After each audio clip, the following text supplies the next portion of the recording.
then we can go live.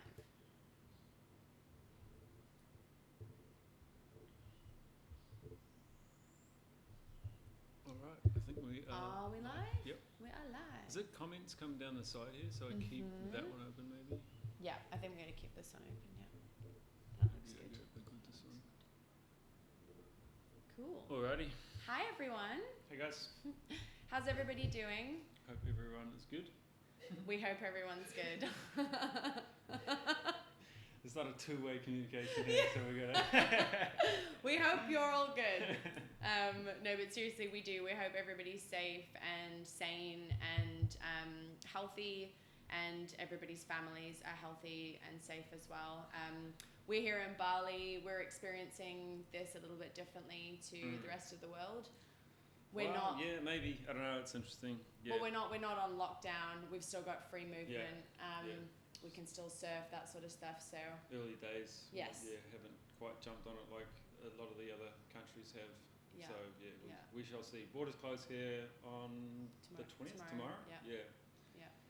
So interesting times. So we've been busy working with the new group that's been going through and working through the program and kind of restructuring their businesses a little bit and doing kind of all sorts of stuff in there.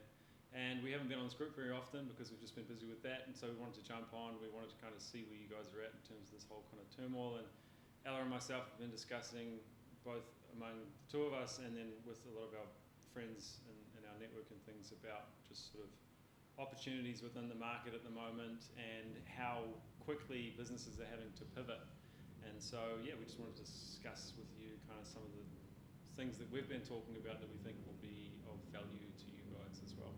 Yeah, for sure. Yeah, so just to clarify, so we opened the doors to Retreat Accelerator in January, and have had an amazing group of students come through who have just got the most super cool inspiring businesses. They're the really dedicated retreat leaders and coaches and healers, and we just wanted to go all in with them really, and and really just work with them to be getting amazing results. And it's so great to see some of the results that have been coming through, and just some of, I think, the things that you and I love so much about this group is just the shifts in mindset around structuring your business and how to decide and pick a market and a niche and a set of brand heroes to serve. That's been super enjoyable for us. So many interesting people in there. I mean, Margot comes to mind, who is Hi, Margot.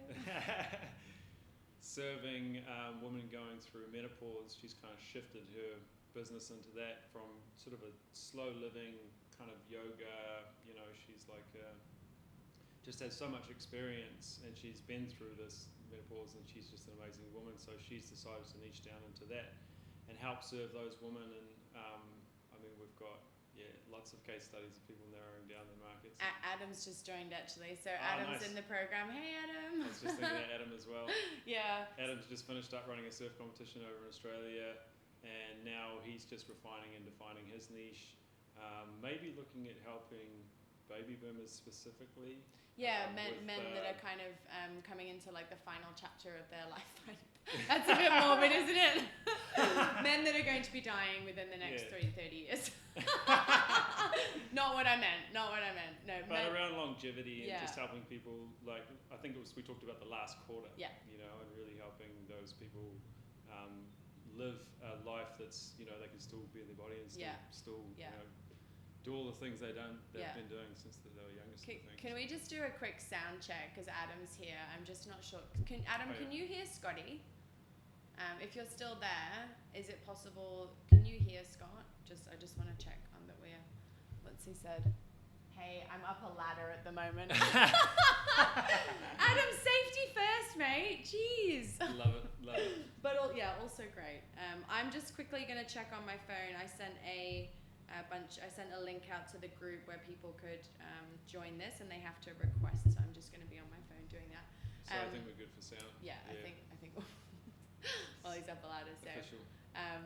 But just an amazing group of people, and so we're excited. And they're all it's one thing I was saying before this call is I just love the fact that everyone's just got their head down, they're concentrating on their business, and they're just making the moves. They're getting educated on how they need to position their business, and then how to connect with their brand heroes and how they're going to grow and scale their business, things like that. It's just so cool to see people just, not getting too caught up in like the carnage and just focusing on purpose and serving and all that sort of stuff. So and the way that I think we've seen a bunch of people showing up for their communities has been really cool as well. Like we don't, we're careful about and selective with who we work with, and I know that when we're on calls with people, a lot of it is around the leadership that they're showing, and it's been really cool to see the majority of our group. You mentioned Jory the other day. Jory's been showing up big time for her community, which has been amazing. Just offering support,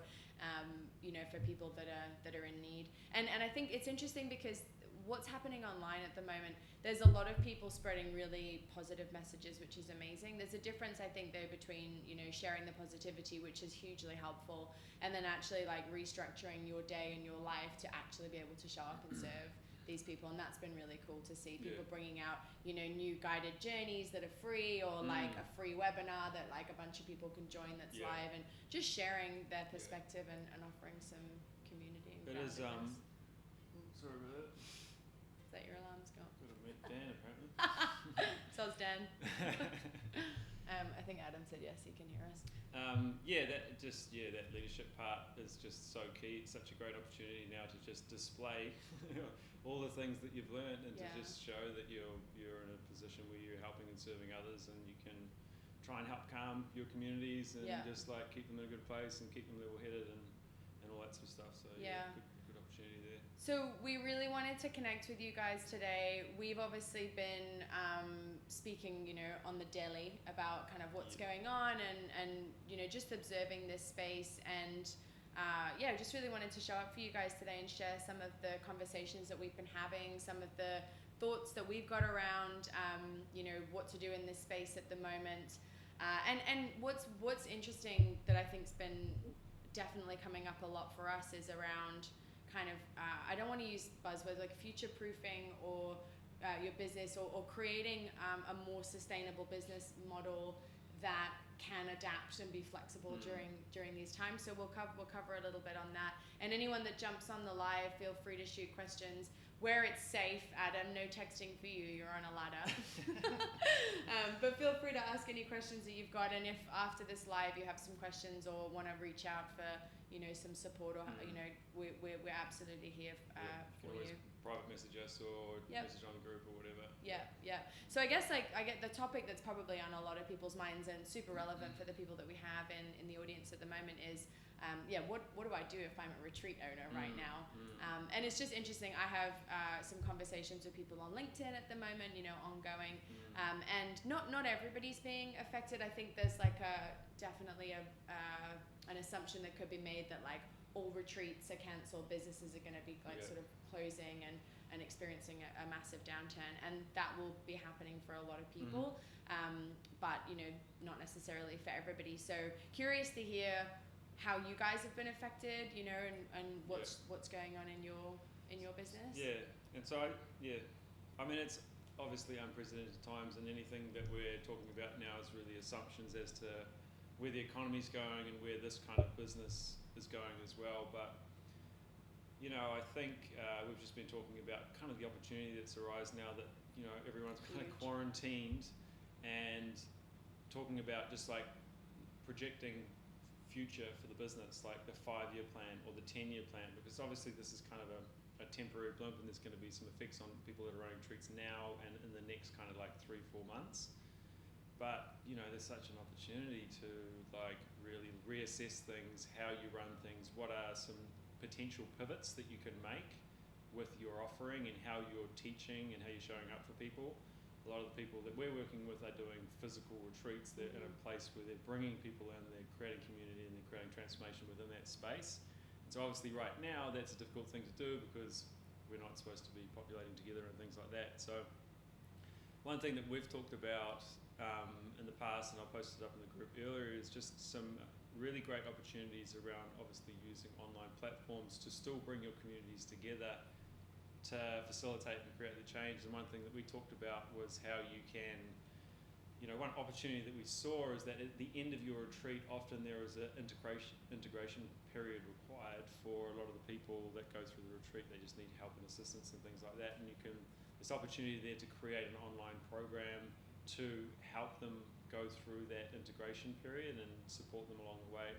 And one thing that Ella and I have been talking about is, we're a big advocate of that back end, but I think actually now is a great time to, think about pivoting to having a front end as well before the retreat, and even creating a transformational experience in terms of like an online teaching space or program that you can then later direct that community that you've created into a physical meeting space and a retreat in an environment that's going to be,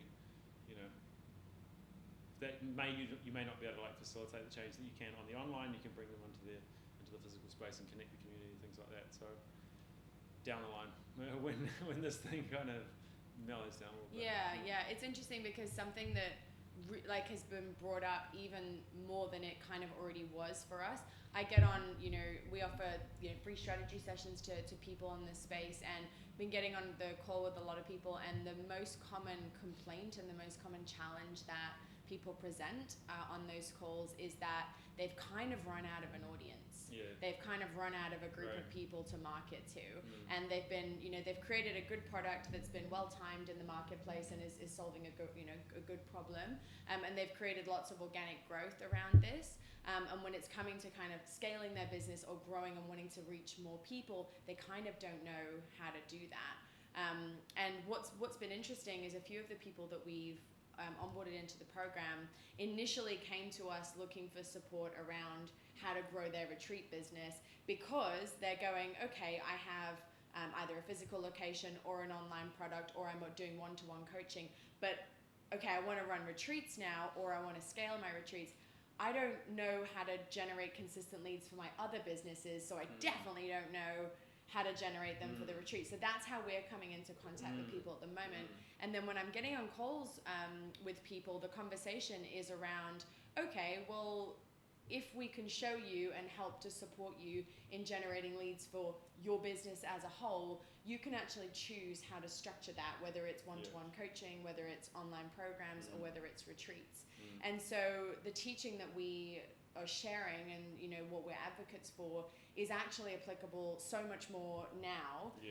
And kind of the advice that we've been giving to students before shit hit the fan is that actually, if you have an online product or the opportunity to productize from a digital perspective your content, actually a really good journey to build is just as you've said, right? Like create a front-end digital product where they can get to know you, learn from you, and be sort of introduced to your work. As long as you've got a good system to create a new audience to fill that, then you've got a beautiful, constant, lively, active audience of people. And maybe you don't need to build a retreat schedule of like 4 or 5 retreats a year. Maybe you do 2, but now you have a really lively, active audience to be able to offer that to. Because I hear a lot, people are like, I just don't want to send another email to my existing list. Like I know they've stopped buying from me. So just a point on that. Having like that, like knowing how to create like a community within these online programs as well is really like quite a key component. And and like within both of our communities, we have another community called the Lifestyle Consultant as well, and it's just it's an amazing community of people that are all connecting outside of the online space as well. And I mean, I've talked to the guys before about like, hey, let's get together in Bali and do like a retreat here, and everyone's like, hell yeah, let's do it, because everyone meets every week and they're all going through the same experience of growing their business and things like that. So when you can create that online community and that online space where people really like get to know each other and become friends, then it's so much easier to bring them to a place and connect them and create like a retreat experience for them as well. And they're raving fans of yours. Totally. Something that's really worth mentioning. So we're not the first people to be like, digitalize your business now. Yeah, right. Right? It's like, it's kind of a no-brainer. It's like, people can't leave the house. What you need to do is make sure that your product is accessible in their living room. Like, can't leave the house. They have lots of extra time on their hands. They're probably reassessing a lot of things in their life. There's a fork in the road for a lot of people. Yeah. Because probably there's a lot of people losing jobs for sure. Yeah. And there is a time now where we are likely stepping into a pretty big economic downturn. If you've read into anything, I'll follow a bit of Ray Dalio, one of the largest investment bankers, hedge managers in the world, and he talks about we're going into like a 3 to 5 year downturn now, and so it's just something to keep in mind. As you know, people are going to be going through a lot of transition at the moment, reassessing their jobs, reassessing what they want to do with their life, reassessing their health. It's actually a really amazing opportunity now for this marketplace, for the teachers, the leaders, to start facilitating the change they want to see in the world. And it's just a matter of now looking at how to best deliver the knowledge that you required, you know. And what message you're using to get out there, because the reason I'm like, hey, we're not the first people to say this, means that you might not necessarily just be able to like digitalize what you've currently got. Because the market is about to become more saturated with digital products as people are more aware of this. And one of the things that we discuss with like every potential student, and then it's a big chunk of the work that gets done within our program, is making sure that you've really clearly identified a problem to solve. And I had a really interesting conversation with someone, one of the teams that I work with, that I spoke to you about the other day. She made a comment, you know, I'm all like, yes, opportunity, like it's super shit that people are dying. It sucks that businesses are gonna go under. That's not like funny at all, but we see that there's massive opportunity here. And she kind of, you know, raised a good point, which was, but people are gonna stop spending money. And that was like a paradigm that she was kind of operating in.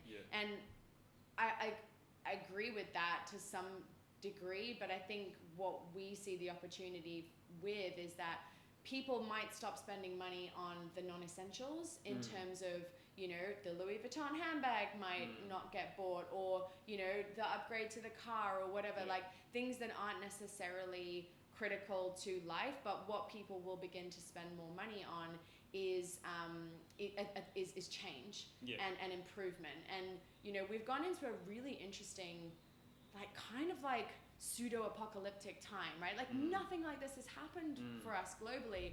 And, you know, the transformational space in general is serving a group of people who are kind of questioning the current status quo. And they're going, you know what, I want a little bit more from life. I want to do something different. I'm done being a cog in the machine, and I want to pursue something purposeful. And so the transformational space has already been serving this market. And we would argue that, like, that market's going to get bigger. Yeah, it's going to be kind of a flood to the market. Yeah. And it's like, and it's, history shows that, you know, this marketplace does do well, you know, like. Yeah, it does. If I look through the economic status in Bali for the last 12 years and look at like economic downturns and things like that, Bali doesn't really shift, you know. Bali is full of retreats, you know, everyone comes, people want to get away from their corporate, you know, like their normal everyday reality, and especially when it's a glum one, like when you start going into a recession or something like that, or when we come out the back end of this kind of pandemic. I think there's going to be massive opportunity that people are going to be like, get outside and like, absolutely. I want to like, God, I just need to make some changes now. I've had some time to reflect, you know. And so I really foresee at the other end of this pandemic, there's going to be some amazing opportunities to just get people out of their environment and bring them into whatever retreat kind of experience that you have, and help them get maybe on a new road, you know. And I think it's going to be great for retreats, and I think it's going to be great for creating online, you know, taking your stuff online as well. So lots of opportunity within amongst it all. And it's not, this is super temporary as well. I think the thing that creates a lot of fear and, you know, anxiety is that we've got like an unknown date for like when the free flow of people will happen again. And it's kind of like, what do we do until then? You know, at some point in the future, you will be able to run a schedule of retreats. In the meantime, it's time to start, thinking about digitizing your content. And something on that, I think it's important as it is any time, but even now, not to come from a place of like, I need to still make money, so I'm going to create this product. Like, I think thinking about what's going to best serve your community and the format that you can deliver that in, you know, rather than bunkering down for the next 2 weeks and building something, have conversations with your audience. Like, one of the things we're huge advocates for in the program is like, don't make any assumptions about what your market or your brand heroes want or need. Have conversations with them and speak to them. You know, if you had a retreat coming up in the next few months and you're having to cancel that, speak to the people that you were going to have come on retreat and see if you can get, like, find out what would work for them and see if you could put together, you know, a digital retreat for that. And moving forward, if you were to build an online program, like, have a conversation with them. What would best serve you? You know, weekly check-ins. You know, one-to-one coaching might be a really great opportunity to invest in now. Like, people really need support and help. And digital is, we're so used to that being, you know, a method. Like, retreats we're becoming extremely popular because we're missing so much of that human connection now, that when we get together in those containers, like, our lives freaking change because we're like, oh my God, a conversation without our phone. But I don't think that really takes away from this still sense of like digital community that you can build online. Yeah, it's really just tuning into the conversation that's going on in your brand hero's head, you know? Yeah, definitely. And obviously the conversation has changed, and just as Ella says, just tuning into that, figuring out what are their new pains, what are their new concerns, what pains were they looking to get solved when they were thinking about coming on a retreat, and how can you restructure things so that you can serve them in another way, you know? And maybe it's just a nurture through until you can do the retreat. So here's something that we can do until we get to the retreat, which might be 3 or 4 months or 5 months or whatever. But so shit, I was going to say something bloody genius and I've forgotten what it was. Did it sneak up on you? I got so excited. There's so many things I want to share. So I think it's important that you have. So we talked yesterday about. And I mentioned it briefly about when you build a business based off kind of organic growth, and it's a bit like haphazard, leads kind of, you know, come up and down, and there's no predictability around the business. That's like, that creates a lot of fear because the interaction stops, or like the growth kind of stops. And then a lot of people that we're hearing from at the moment are like, ooh, I don't have another 4 years to build that momentum again, or I don't know if my approach before was going to work. So it's even more critical now to have a predictable system to generate interest and traffic and conversations, and have those conversations be starting. And you've got an opportunity now for a couple of weeks or months or whatever to really just educate yourself on the best ways to do that, right? Like, and so the first thing probably to recommend would be to talk to the marketplace, as we've talked about, and even, you know, create a bit of a survey. Like, surveys like the most underrated tool in business. That good old market whenever people research do survey. it, they're like, oh wow, a survey to my audience. This is amazing. Like, I'm actually getting direct feedback as to what people want. So if you have a list, or you have a bit of a community or a Facebook group or whatever it is, or if you have an idea of what you want to do and what sort of retreat you want to hold, things like that, pull together a survey and send it to people, send it to your network, to send to somebody they think might be a good fit or whatever it might be, and just get a feel for where they're at, get a feel for the market, things like that. Would be really beneficial. I think people that are winning and that are able to show up and serve right now are really coming from a place of love and support, because there is a lot of scarcity right now, and no one's going to want to be sold to right now. That's definitely going to be like this doesn't feel good. So if you're just showing up in a way that's like, hey, we're all having to pivot and change, your needs haven't gone away, they might have slightly shifted. I really want to hear, how can I best serve you right now? Like, what's going to be beneficial to your life? Even just that simple gesture in itself will be a great way to build rapport and trust and love. But it's going to give you just a space for an open, honest conversation around that. I remember the genius thing I wanted to say. No pressure. I just wanted to talk about what we spoke about yesterday around like the generic retreat. And we, again, huge advocates of picking a really like specific niche, choosing a specific group of people, of brand heroes that you can serve. And we're not talking about like 25 to 35-year-old women who have a corporate job. That's not a powerful niche. We're talking about clearly identifying a problem that's worth solving for a very specific group of people who have an urgent pain point to solve. Preferably, that's a hard word to say. Preferably. It's a tricky one. all things challenging with words today.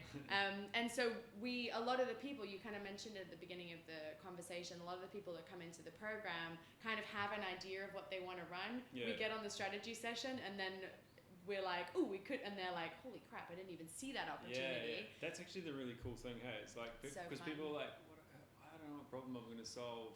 And then when we start like going through the process on the calls, they're like, oh, I'm actually really well positioned to like help and super qualified to like, and then they're like, yes, I got like a problem to solve. I got like a niche I can serve, and I know they want it solved, and like all things. And so I guess just to kind of like build on that. So I get a lot of people saying on the calls like, I kind of will challenge the idea that their generic offering, let's say like a wellness retreat or like a reconnect with yourself retreat, and I'm not like, there's nothing wrong with that specifically, but when I challenge that concept, a lot of people say to me, yeah, but there's a lot of brands doing well with that.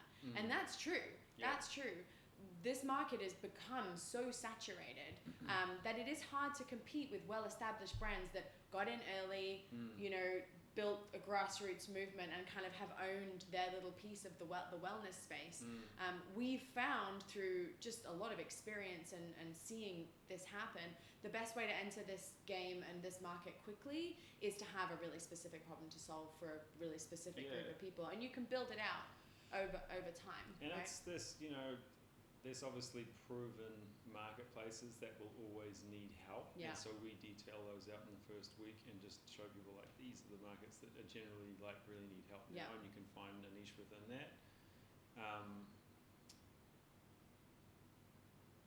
don't know where I was going with that train of thought. I mean, it's a great point. I lost it, but it is a great point. It'll come to me. Yeah, you think about that. I'll you work on your that. genius while I finish off my I'll genius. Let you run yours, I wanted to make a point about, I think generic retreats, generic like wellness, reconnect with yourself type situation. I think that's they're the ones that are gonna feel this the most. Yeah. Big, go on, you got it. It's let's hear it. Back to me, yeah.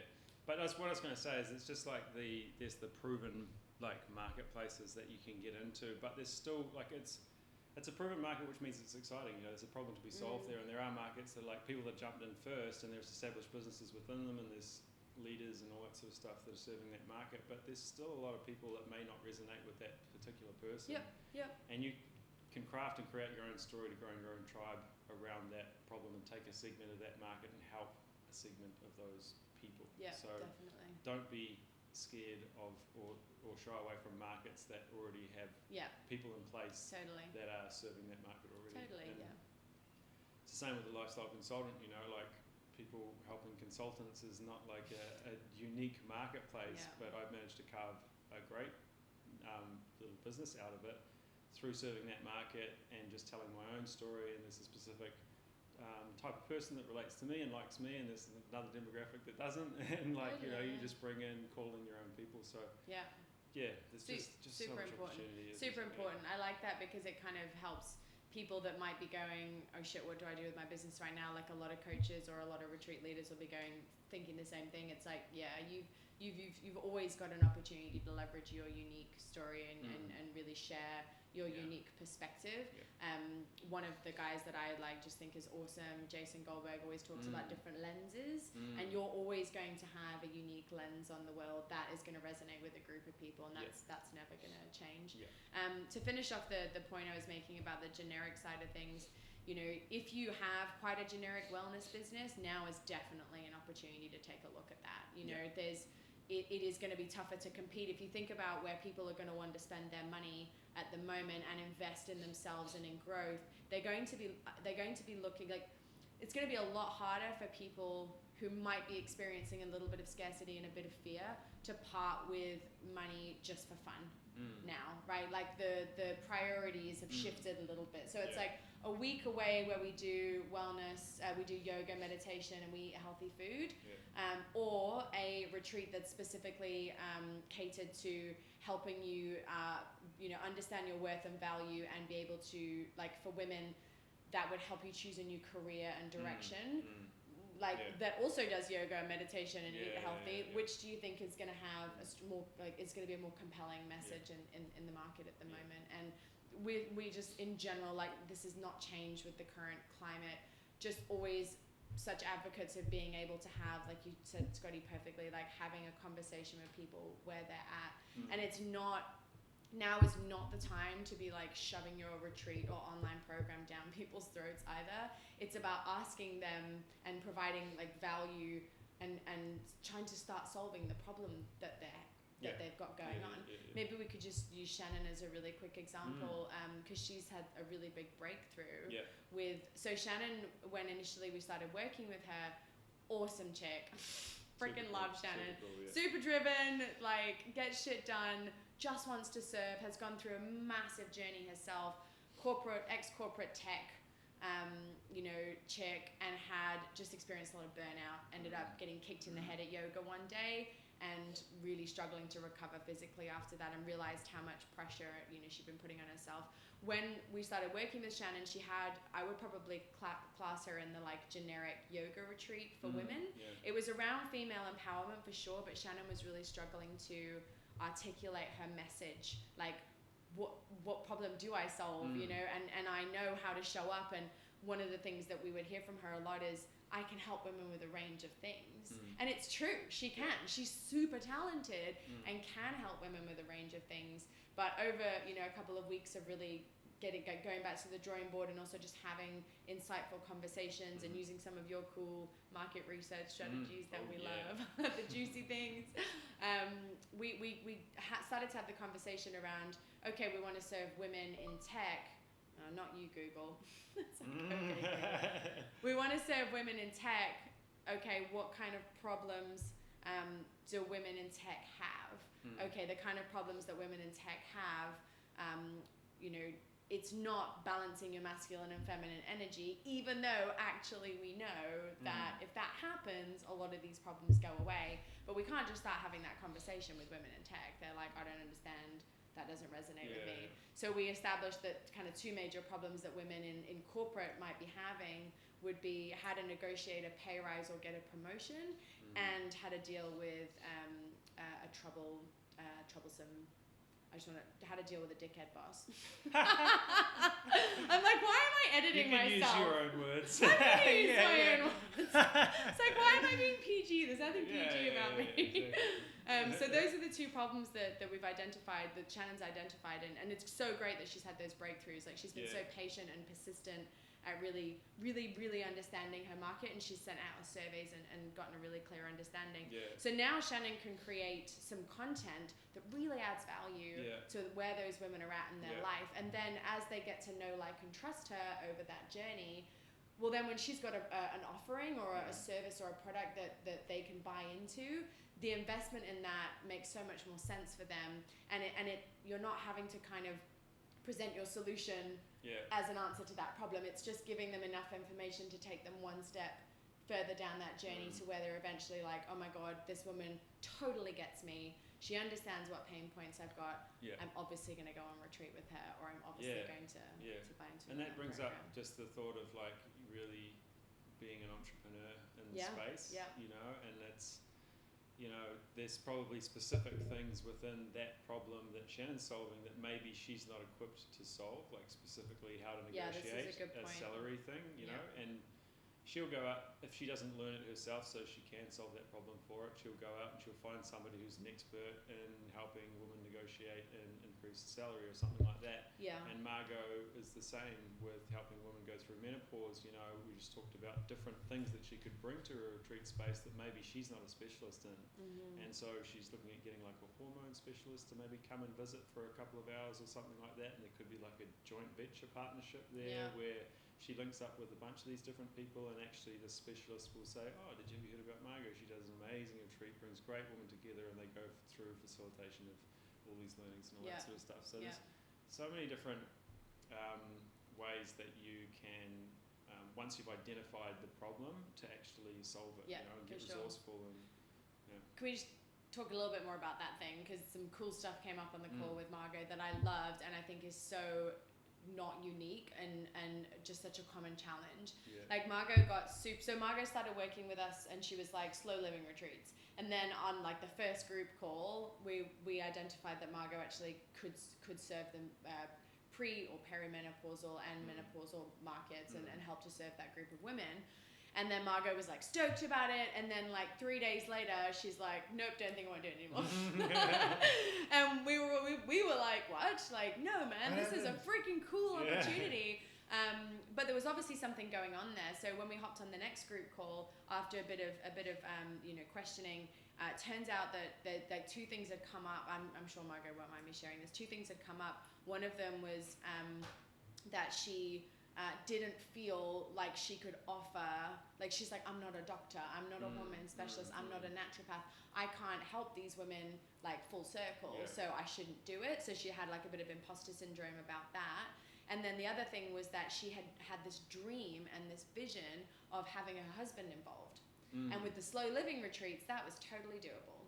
But with the, serving the menopausal market, or the group of women that are going through menopause, she couldn't seem to, in her vision, find a place for hubby. And so what was happening is Margot was backpedaling and saying no to the opportunity based on some fears and some limiting beliefs around what was possible. And I think had Margot been on her own, or anyone being on your own, going through that mindset, might have just gone, nah, not for me, and gone, this one, I've got a clear vision of where this one's going. And I think it after that call, we got out the fears. What are the fears, Margot? What's coming up? We addressed them kind of one by one, and then Margot was like stoked. And now, oh my God, like a weight off, and on that same call, it was like, I'm not going to do it. It was like back full on, and like she's making so much progress. She's made so many moves since that call. It's like, ridiculous. It's going to be amazing to see. But it was I think it was such a, and this isn't like, oh, our group's so amazing, but I think it really just showed, I saw in that call again, like how important having support and a community around you that really has your best interests at heart and isn't going to just tell you what you want to hear. They are like, can offer you a perspective on things and call you out on those fears and those things that are going to hold you back. And right now we're experiencing so much fear and like scarcity. It's so easy to feel influenced by people around you. And even you were saying this, was it yesterday, like you're the average of the 5 people that you spend time with. Remember we had that conversation even more, like who you surround yourself with during these times, I think will be so critical as to how you view. I was speaking with a friend that I haven't seen for a long time, and she's just back here in Bali, and she's just a lot of anxiety and a lot of like scare and fear coming up for her, and she's had the kind of realization that you are the product of the 5 monkeys you surround yourself with, is what she said. I was just about to dance like a monkey. I'm not going to do that. I'm not. So it's super important, and after a discussion with her, she's grounded a lot, and she just had a bit of a perspective change and just things like that, and it's just it's just so important, and it's what we want to provide in this open community as well, is to just really support everyone here and just see where you guys are at, and we'll add as much value as we can here now in the group. We've got a bit more attention and time on our hands now that we've finished the program, and we're freeing up time now to make time for this community. And, we really want to support you guys. We know that this is a really uncertain time.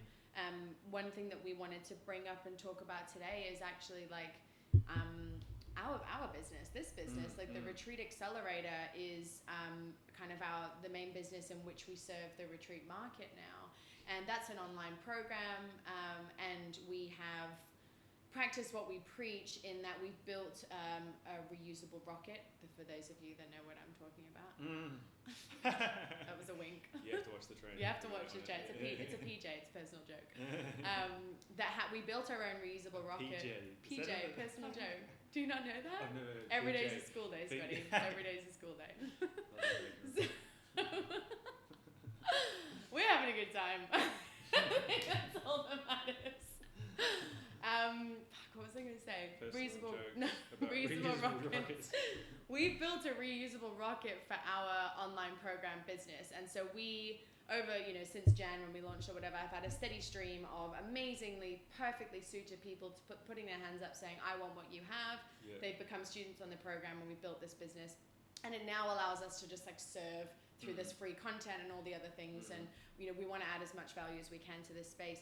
We are not overly concerned. We're not concerned at all with what's happening right now, because we have a really awesome engine that when we're experiencing a little bit of like maybe like we're not getting as many inquiries through right now. I think that's happening kind of across the board in this small period where people are a bit like, "Ooh, fuck, I'll just Everyone's jumped wait." into fight or flight kind of at the moment to an extent, and obviously full attention has gone on to safety. Yes. Of course. So how much money have I got? Yeah. Where do I go? Grounding and all like just having all those things sorted, because obviously safety is going to, if you don't have safety, then everything else in your life is unstable. Yeah, so for sure. Everyone's focusing on that at the moment, but it's going to pass. Yeah, and we're just like reflecting on, we're not kind of thinking, "Oh shit, what do we do now?"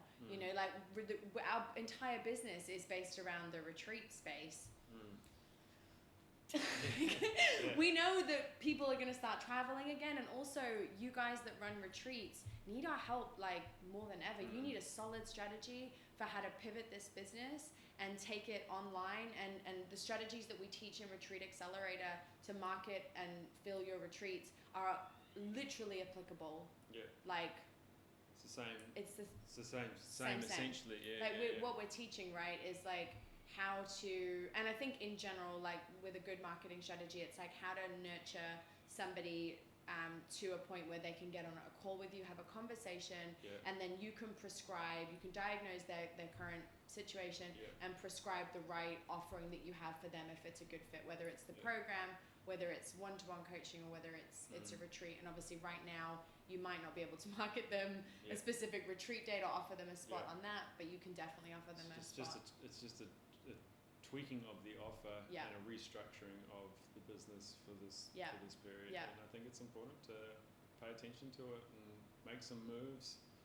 Make sure that you've got a specific market that you're serving, and solving a specific problem for, and you've got strategies around growing community, and so when the time comes when things free up a little bit, you can start getting the regular retreats running again, and have that funnel in place, because you're fully educated on how to connect with your brand heroes and how to nurture them through to a point where they're ready to say yes to themselves and make the change that they want to see. And so something that might be like a good takeaway in terms of something that you can do today, I had a really great strategy session with a guy called Nick earlier this week who, oh man, that was just cool. It's just so, like, when he first got on the call, it was like, he's like, "I do yoga and massage," and then turns out after like all the conversation, he's like super passionate about like outdoor activities and like rock climbing and trail running in particular, and how you can apply mindfulness, yoga, and meditation to those sports to improve performance. I was like, oh my god, that's so cool. So he's like, okay, I need to get out and have conversations with those people. They're stuck inside right now as well, which is like super hectic for them. So what the takeaways for him from that call was like, get out and start talking to those people. And so if there's like a few takeaways from today, apart from the fact that developing an online program or an online offering is like should be quite critical on your list of things to do. If you already have one, it's like, how do you make sure that that's on point and is going to resonate with your market? So positioned well. But I guess the other thing is like, and so to do that, whether it's your retreat business, your coaching business, or your online program, how can you start having conversations with your brand heroes, with your audience now, and understand what problems they want to solve? Just like Shannon did with that example that we gave. Just look for ways that you can add value. There's a lot of people right now that are talking about right now. They're like, how can we help you right now? And that's great. but it might be worth thinking about a little bit further into the future. Yeah. You know, like once this is all passed over, or things have calmed down from a crisis perspective, we're still going to be dealing with economic fallout for sure. But like, what problems do you foresee coming up? What are people thinking about for after this, and how can you start having conversations and thinking about what kind of content or value can I create to serve and offer value at that time? Yeah. So yeah. Well said. Do we have anything left? I don't think so. It's like the economy. Got a little list here to make sure I don't waffle too hard. Is there anything else on there that we... No, I think we were talking about the lipstick factor. We've talked about transformation. We've got Hannah saying what's up. We've got Jess saying what's up. Is that Hannah? Oh, yep. Hi Hannah. Hi Jess. Cool. Yeah, I think that's all that we really wanted to cover specifically today. But maybe just like a general, again, we're here for you. Please feel free to reach out, post any questions that you've got in the group, or even to us personally. We'd just love to hear where you guys are at and what you need, and if there's if we can just serve you in any way. If you have any questions come up, we're active in the group, and if we see any questions come through, we'll be straight on them. So I hope everyone is holding up all right out there. I know it's pretty carnage, and I hope your families are safe and everyone's sort of keeping a low profile and staying healthy. And a turbulent time. So sending lots of love to everyone. Big love for Big Lug. Big Lug? We could get lug. I need to go back to school. I need to learn how to speak. This is what happens when I get too excited about things. Big hugs. Big hugs, big love. We'll see you all soon. All right. See you guys.